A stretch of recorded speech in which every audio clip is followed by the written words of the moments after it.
Happy Monday and welcome to the Weather Farm. We have the forecast for the United States over the next 48 to 72 hours. Let's dive right into it. As we begin our Monday morning, we are watching a cold front that's trailing from Cleveland, Ohio, back through the lower Tennessee Valley. That's bringing rain to places like Indiana and western Ohio. We have an area of low pressure across the northern Great Lakes that's continuing to provide some light showers for that area.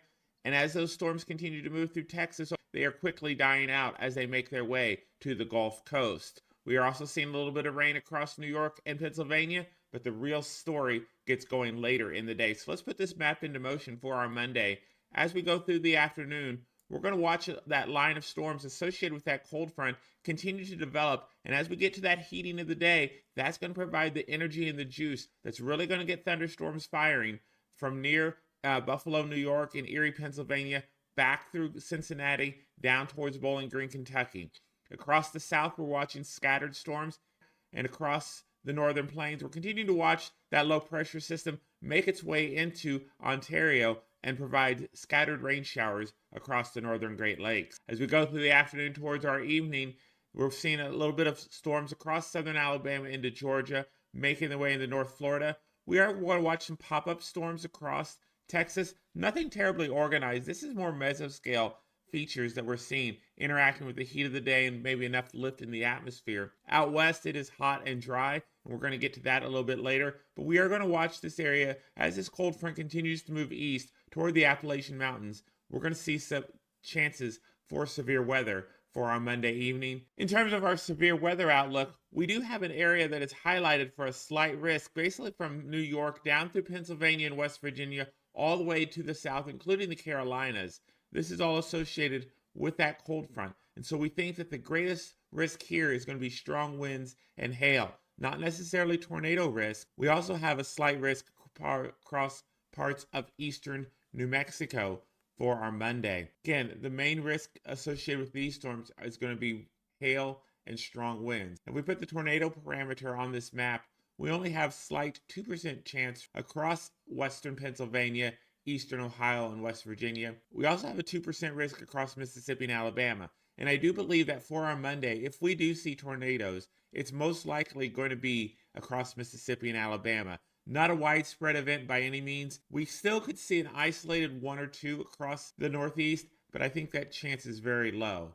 Again, the main risk with these storms is going to be hail, and even that is not going to be a strong risk, maybe about a 5% chance. But we are going to see those strong winds, 60 to 70 miles per hour, as that cold front moves towards the east, as we get some of those storms developing across the south and across parts of eastern New Mexico. And as we go into our Tuesday, the risk of severe weather really calms down, and we're really beginning to get into a different pattern change than the one we saw last week. We're going to go into that a little bit later in this video, but we see the overall severe weather pattern changing for this second week of June. We do have a slight risk of severe weather for our Tuesday across far western Texas. As we get toward our Wednesday, though, the risk of severe and widespread severe weather really dies down, with a lot of areas of marginal risk across Iowa, across the Intermountain West, the Northern Rockies, and across central and southern Texas, but nothing terribly organized. And this is really going to be due to a lot of those mesoscale features that pop up during the day. We get that daytime heating, we get enough lift in the atmosphere and maybe a little bit of spin, and that could create a supercell or two here or there over the next 48 hours. So I want to put this back into motion as we go back to our map. As we go through our Tuesday morning, we're watching that area of showers across the Northeast. It's really confined to Ontario, moving into Quebec, as well as New York State. We have a little bit of scattered storms across the south. Those are dying out overnight as we go to our Tuesday morning. So let's put our map into motion. We start to see some storms flaring up by the time we wake up Tuesday morning across parts of Texas. So Dallas, your morning commute could be impacted, as well across Mobile, Alabama, making their way into the panhandle of Florida. As we go through the afternoon on Tuesday, we watch scattered showers and storms across the Northeast, across Ontario and Quebec. We do see some scattered strong storms across southern Mississippi into parts of Louisiana, back into Texas. Nothing terribly organized or what we believe to be a widespread event. So we're going to continue to watch this. And as we go into Tuesday night, into Wednesday, it's pretty quiet across most of the United States. There is no real significant weather outbreak of severe weather, not like what we've had over the last several days. And as we go into Wednesday morning, we're watching, again, south central Texas, again, continued isolated cells of severe weather. And I just want to back this up a little bit because I want to look here at Tuesday night at 8 o'clock Eastern. So the European model doesn't really have a lot of severe weather on its map. But if we look at another model at the same time period, this is the American model. It's showing a more robust system across Panhandle of Texas back into West Texas and eastern New Mexico, as well as along the southern states. So we're going to watch this. The one thing that I will say why I prefer the European model is because it does have a higher resolution. It has a grid of about 9 kilometers that it tends to look at as it analyzes data, whereas the American model has a grid of 25 kilometers, and so it has a little bit lower resolution. And so the European model can pick up on a little bit more of those subtle differences in the atmosphere, whereas the American model tends to struggle with those mesoscale features that we typically see with severe weather, with summer thunderstorms. So I don't believe this scenario is going to happen. I do believe we're going to be more like this. Not to say there won't be scattered severe storms across West Texas for our Tuesday. I just don't think they will be as severe. And as I mentioned, our weather pattern is changing over the next week. As we wake up on our Monday, we see this area of low pressure across the northern Great Lakes. That with that cold front, that's helping to bring those showers and storms across the Ohio Valley into the Northeast for our Monday. But we have strong ridging out west that's providing a lot of warmth and a lot of dry weather. We're going to see temperatures in the 100s across most of the Pacific Northwest for our Monday. But as we put this jet stream map into motion, we see that trough beginning to move into the Northeast as we get towards our Tuesday morning. It's bringing that slightly cooler weather to the Great Lakes and the Northeast, but that ridge that's out west, it's starting to move into the Central Plains. We still see a little bit of a trough Wednesday morning across parts of Ontario and Quebec, but that high pressure is beginning to build. And we see much more of a zonal flow across the United States from west to east. And by the time we get to Thursday morning, we do see a little shortwave trough here in the Central Plains. That could spin up a few showers Wednesday night into Thursday, so we'll watch for that development. But the jet stream is riding well to the north through Canada and then dipping ever so slightly into the far northeast of the United States. So this is going to provide a lot of warmth and a lot of dry time across the United States. It's why we think that we're not going to see widespread systems associated with low pressures or things like that. If we do see storms, they're going to be more of the pop-up variety in the afternoon, and they're going to be widely scattered. As we make our way to the weekend, we start to see that ridging across the Central Plains. And this is a classic weather setup for summertime, where we see an area of high pressure across the central and southern plains. The jet stream rides well to the north through Canada. We see a little bit of a trough across the Pacific Northwest, so Washington State, you're going to be cooling down slightly, as well across parts of eastern Quebec. You're going to be in a cooler flow of air as we end this work week. But this pattern, as we watch the jet stream, is going to continue through the weekend, and as we get towards the third week of June, we start to see a little bit of a low pressure here across northern Montana. That might be enough to start changing the weather pattern by the time we get to the middle of next week. And we're going to see a trough starting to develop across the west. We see that here with a little bit of a dip here. The jet stream sagged a little bit further south. We see another little dip here across northern Minnesota. So we could see a more active pattern. But again, next week it's going to be focused on the northern part of the United States as opposed to the south central plains that we've seen over the last several days. So let's take a look at our radar across the various regions of the United States. Here we're starting in the Central Plains, and as I mentioned, we have some scattered showers that are continuing to make their way to the south and east on our Monday morning, and they're making their way through Arkansas and Texas. But by the afternoon, we're going to start to see storms firing across parts of eastern New Mexico. And we're going to watch this cluster of storms continue to make their way out of eastern New Mexico into the panhandle of Texas overnight Monday into Tuesday, and they're going to dive to the southeast, and they're going to die off quickly. But just as quickly as we get to Tuesday afternoon, we're going to see those same areas start to fire afternoon thunderstorms. This time maybe a little further into south central New Mexico, so we'll watch this. We're going to see scattered showers across parts of Wyoming and Colorado, as well as Oklahoma and Arkansas. Again, nothing terribly organized. Jump back down into Texas. We're starting with our Monday morning. We're seeing those storms around Austin making their way down towards Houston to begin our day.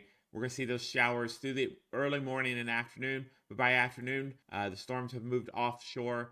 And then we're going to watch overnight as those storms come out of New Mexico. And we have another little batch of storms here across Mexico and far western Texas.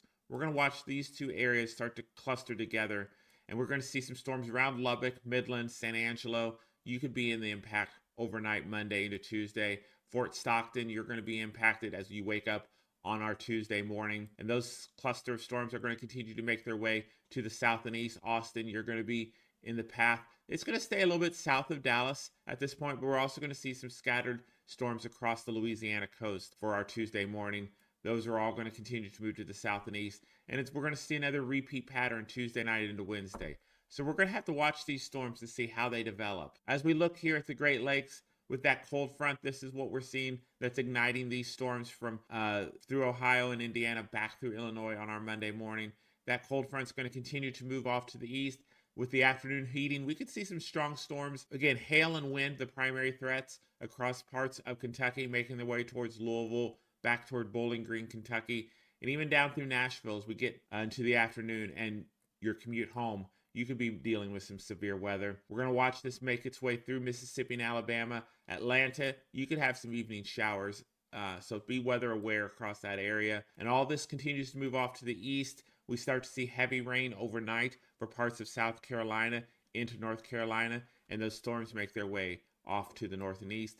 For our Tuesday, we really don't see much in the way of weather or severe storms across the Ohio and Tennessee valleys as we make our way to Wednesday morning. Looking at the northeast, here come those storms with that cold front through Ohio. And as I mentioned, it's going to be late in the afternoon where we start to see some supercells firing across parts of eastern Ohio as they make their way into western Pennsylvania. So this is why the Storm Prediction Center has highlighted this area for the potential of severe weather. Again, the main threat being strong winds and hail, though one of these supercells could spin up a tornado in the right environment. So we're going to have to watch this. All of this moves to the east overnight, mainly impacting New York and Pennsylvania. As we get through the day on our Tuesday, we're watching a line of storms make their way through Albany into the northern New England. The afternoon does not look good for New York City out across Long Island, as you're going to have some strong, heavy storms making their way through it.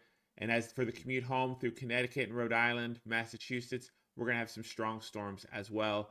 Even out towards Martha's Vineyard, we're going to see the potential for some strong, heavy amounts of rain. All this continues to move off overnight Tuesday into Wednesday morning. In terms of our temperatures for our Monday, where do we see that rainfall? Temperatures are going to be held down in the 60s and 70s. Remember, we have that low pressure across the upper plains. That's going to help us keep us a little bit cooler with that trough digging in across this area. Across the south, it's going to be 70s and 80s. But where you're under the right thunderstorms, temperatures will be held down more. Across the desert southwest, we're going to be in the 1-teens. It was 116 in Death Valley, California yesterday.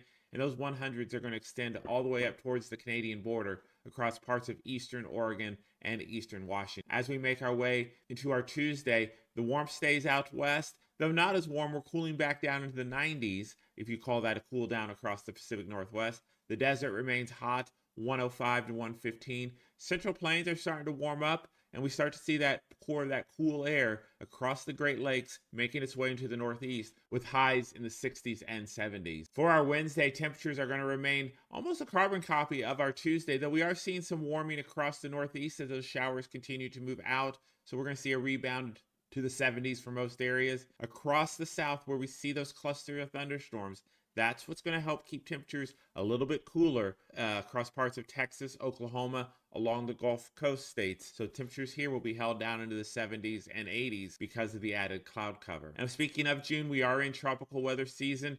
But over the next 7 days, we really don't see any tropical cyclone activity. It's very rare that we would see a storm this early in the season. It has happened.